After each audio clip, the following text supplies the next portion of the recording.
the Trevor Jackson podcast. We're going to get into some sports conversations. I was excited to see that Michael Jordan is contributing to NBA on NBC. You know, Mike, to me, is my GOAT. I look at Michael Jordan as a person that put his life on the line to win championships. You know, he might not have been the most athletic. He might not have been the strongest or the fastest or whatever, though. But when it was time to win, he put his life on the line. And I'm looking forward to his next episode on NBC since all of this gambling stuff has transpired. I want to see if he's going to get into that type of conversation. The games this week in the NBA was phenomenal. I like Wemby.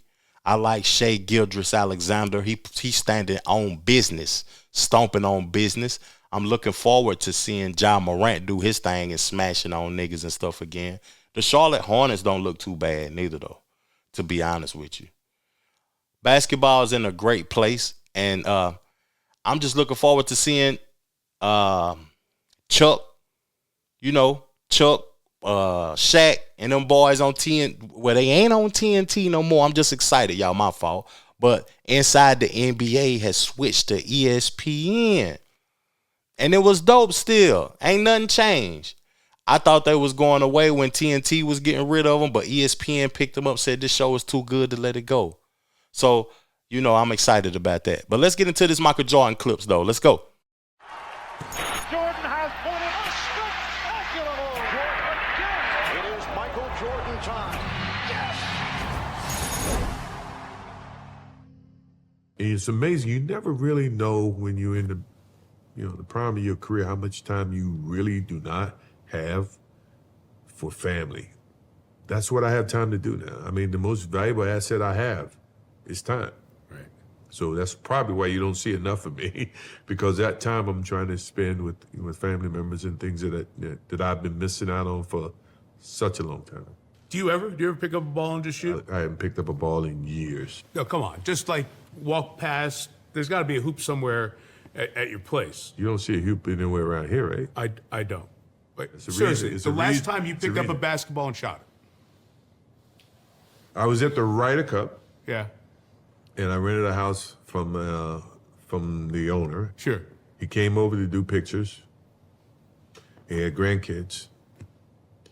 And I was meet and greet and thank him for allowing me to stay in the house. And he had a basketball court. He says, I want you to shoot one free throw. I said, really? And I already paid for the house. It's not like he got to see me. So when I stepped up to shoot the free throw, it's the most nervous I've been in years. Stop it.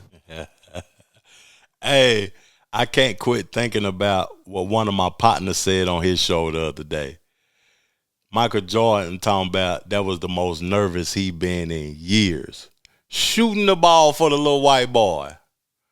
But the nigga don't want to sign niggas autographs. He don't want to salute niggas. He don't want to shoot around or entertain black folk. But he was nervous to shoot the free throw for the white boy. Hey, boy, my boy, hell, Florida Boy J. Salute to Florida Boy J, man. Go subscribe to Florida Boy J channel, too. He got some dope content, though. But, you know, I ain't shocked that Jordan don't shoot the ball no more, man. Because he has other things that he has to tend to. He probably still love the game, but when you love something and you can't contribute it to it no more in a way that you would like to, I can understand how you will put the ball down. Real talk. Let's keep the clips going, though. Those kids heard the stories from the parents about what I did 30 years ago. Right. So their expectation is 30 years prior, and I haven't touched the basketball. I hope you swished it. Absolutely. I got the most gratifying that made my whole week is that I was able to please that kid, not knowing if I could. So you let us bring a camera or two to your place here to talk to you about basketball. Why do you want to share what you're thinking about basketball now? It's pay it forward. You know, I have an obligation to the game of basketball, not financially. I'm okay. I mean, I think more or less from as a basketball player is to be able to pass on messages of success and dedication to the game of basketball. Still love it? Love it like you wouldn't believe. I mean, in all honesty, I wish I could take a magic pill, put on shorts, and go out and play the game of basketball today, because that's who I am. That's that type of competition, that type of competitiveness is what I live for, and I miss it.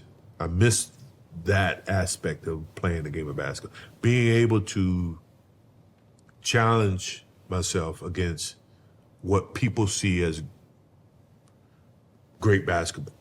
But it's better for me to be sitting here talking to you as opposed to popping my Achilles and I'm in a wheelchair for a while.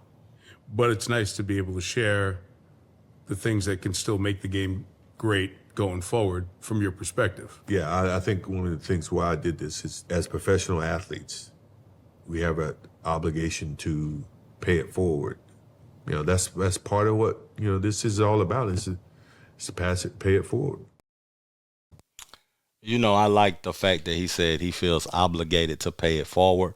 But what's interesting is why now? You know, I have a whole lot of theories about why now, because it's the end of LeBron's career, and then the perception of the GOAT. Is he trying to keep the perception of the GOAT, of him being the GOAT, out there? Is he going to start talking crazy on there, on the channel and on the shows and stuff, talking about LeBron and him and doing comparisons and stuff? Because it's why now? And, you know, NBC making him the highest paid person to talk sports on the channel is also interesting. Like, is he that valuable to the league?